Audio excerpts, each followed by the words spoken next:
Hi, thank you for the comments on my YouTube channel. It's a new channel.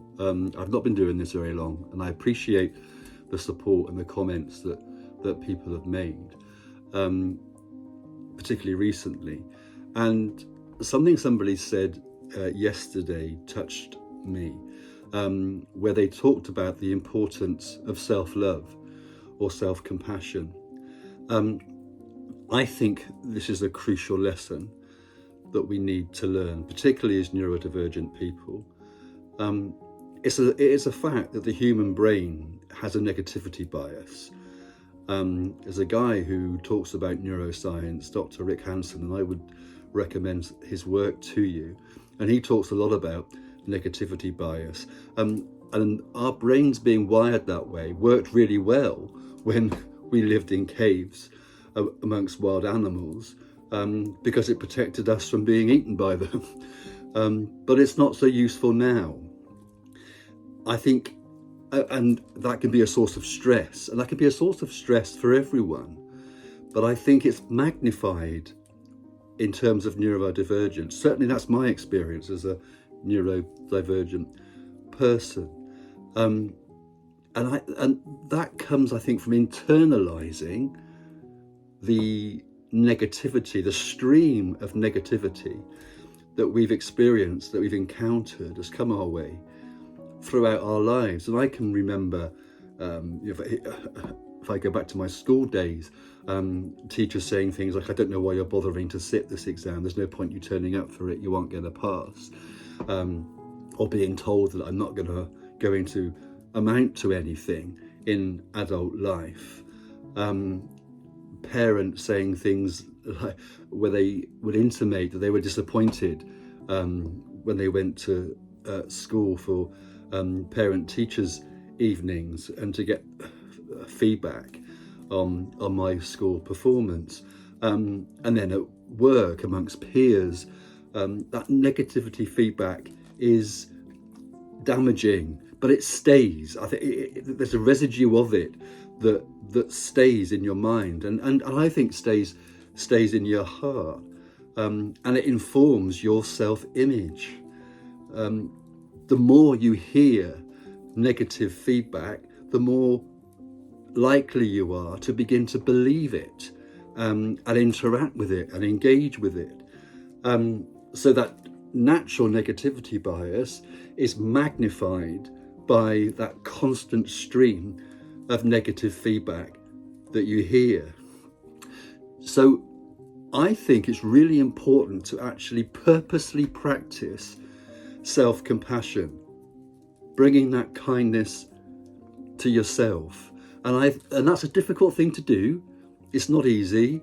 It's hard for us to see ourselves in that way. But it's a practice that brings huge benefits. Coming to a place where you can understand yourself with compassion.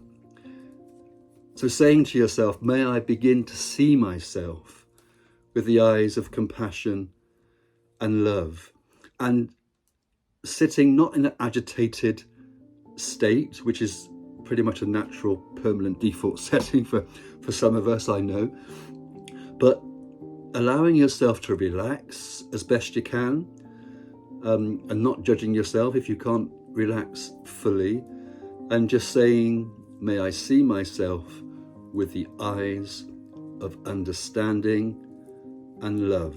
Understanding is critical. Understanding is the gateway to compassion.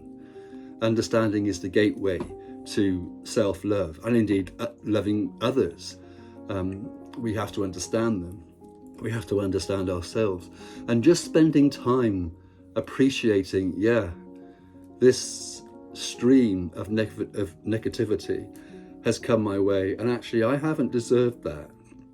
I was struggling as an undiagnosed neurodivergent for years, and this is why this explains. I didn't deserve that criticism. I didn't deserve that harsh feedback. I didn't deserve the way that employer treated me. I didn't deserve the way that lover treated me. Whatever it is, may I see myself with the eyes of understanding and love. And as best as you're able, and I would suggest not through effort, but as best as you're able, don't engage with the story. It's so easy to get wrapped up and lost in the story. Don't engage with the story. Just engage with the fact that you didn't deserve what came your way. It wasn't your fault. You aren't broken. You don't need fixing. You haven't gone wrong somehow.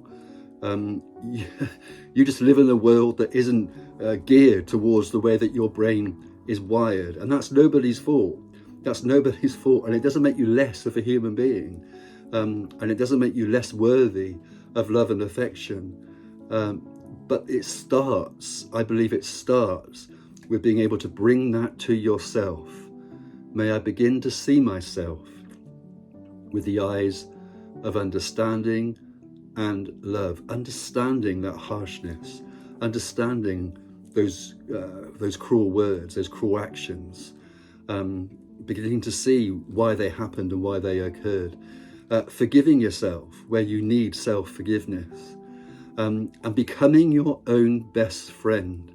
And in closing, I would say, if self-compassion is something that you particularly struggle with, and like I said, it's not easy, think about what you would say to your best friend if they were struggling in the way that you're struggling just now. What would you say to your best friend? And begin to say that to yourself. Bring it to yourself. Say it to yourself. Even look in the mirror and say it to yourself. It's so important that we begin to relax, unwind, and begin to bring and to treat ourselves compassionately.